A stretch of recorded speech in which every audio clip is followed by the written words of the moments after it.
Assalamualaikum warahmatullahi wabarakatuh. Salam sejahtera bagi kita semua.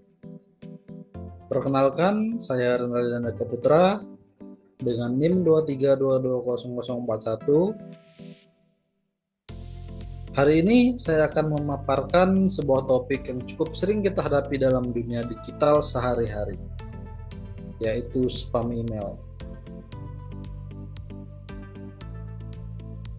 Walaupun terdengar sangat sederhana, spam email bukan hanya soal gangguan komunikasi saja loh, tapi juga bisa menjadi celah bagi tindak kejahatan digital seperti penipuan, pencurian data, hingga serangan malware. Ayo kita pelajari lebih lanjut agar kita bisa lebih waspada dan terlindungi.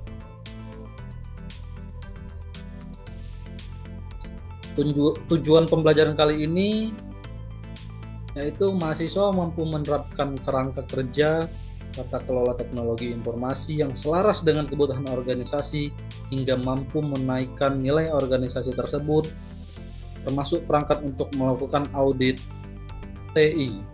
Sebelumnya, apa sih spam email itu?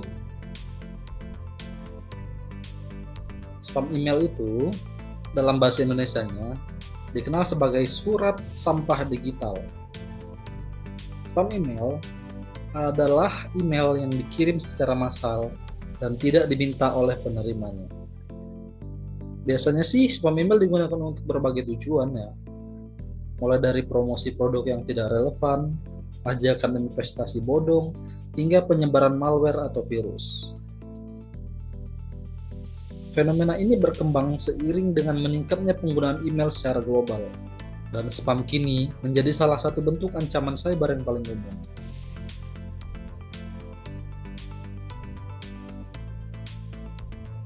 Apa saja sih ciri-ciri spam email? Ciri-cirinya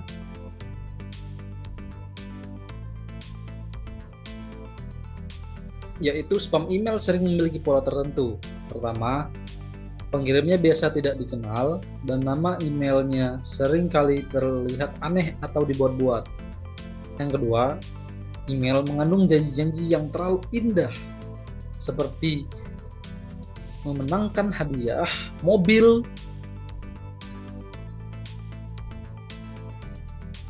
atau ajakan klaim uang, atau ajakan ikut investasi cepat kaya. Yang ketiga, spam sering menyertakan link yang mencurigakan, lampiran berformat aneh, atau banyak kesalahan penulisan yang disengaja untuk menghindari filter otomatis.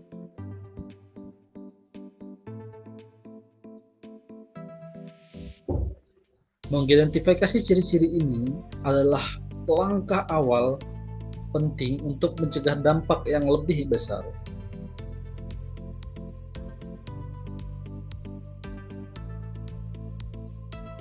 Spam email terbagi menjadi beberapa jenis. Yang pertama yaitu phishing email. Phishing email yaitu email yang berpura-pura berasal dari instansi resmi dan mencoba memancing kita untuk memasukkan data pribadi seperti username, password, atau informasi bank. Dan yang kedua yaitu scam email. Scam email yaitu penipuan. Misalnya email dari seseorang yang mengaku membutuhkan bantuan atau menjanjikan warisan besar. Yang ketiga, spam bisa berupa email berisi malware, yang dimana penggunanya tanpa sadar mengunduh file yang membuat sistem rusak atau mencuri informasi penting. Dan yang keempat, spam komersial ilegal. Spam komersial ilegal ini yakni email iklan atau promisi yang dikirim tanpa izin dan melanggar aturan privasi. Sini saya akan menjelaskan skema serangan email spam attack. Gambar yang pertama dengan ikon amplop dengan tanda seru merah. Ini adalah email yang dikirim secara massal oleh pelaku, berisi tautan atau lampiran berbahaya. Email terlihat mencurigakan, tapi kadang nampak seperti email resmi. Dan yang kedua, ikon wajah manusia. Pengguna menerima spam email tersebut, jika tidak hati-hati atau kurang informasi, ia bisa menjadi target yang mudah tertipu.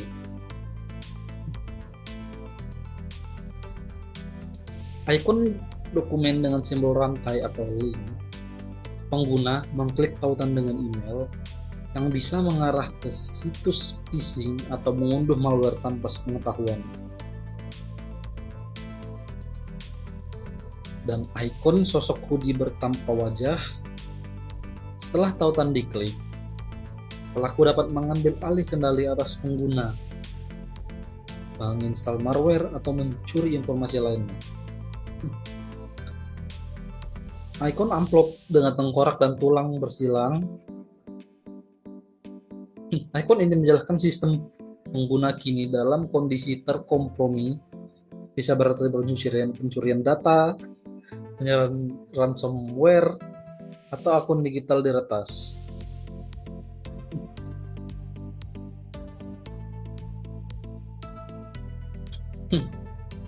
Mungkin kita berpikir spam email hanyalah gangguan kecil ya.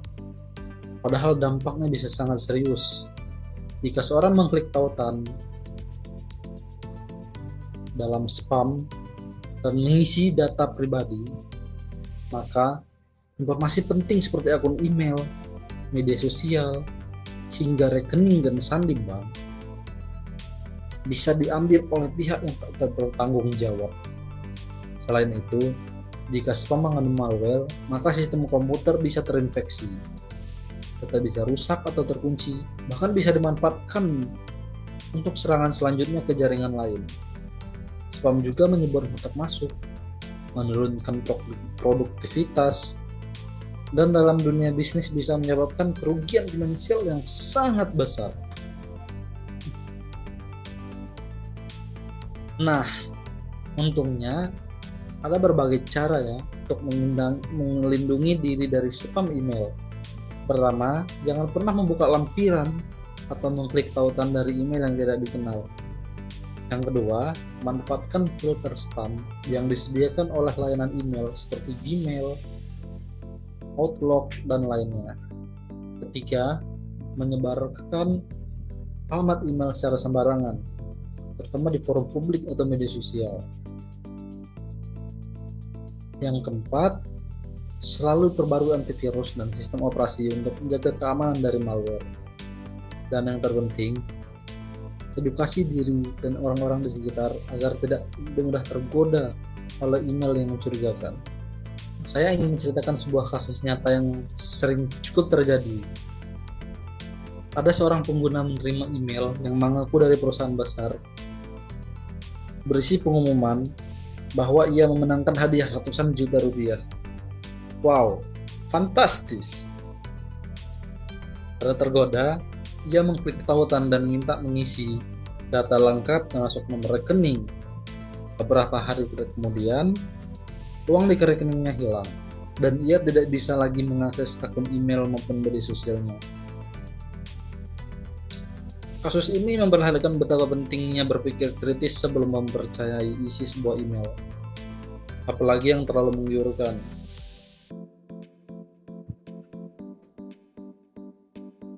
Sebagai penutup, mari kita sama-sama memahami bahwa spam email bukan hanya sekedar pesan sampah. Ia bisa menjadi pintu masuk ancaman digital yang merugikan secara pribadi maupun organisasi. Penting bagi kita untuk lebih waspada, menerapkan kebiasaan aman dalam penggunaan email, dan menyebarkan edukasi spam kepada orang lain di sekitar kita. Ingat prinsip sederhana ini. Pikir dulu sebelum klik. Terima kasih atas perhatian teman-teman. Jika ada pertanyaan, saya dengan senang hati menjawab. Assalamualaikum warahmatullahi wabarakatuh.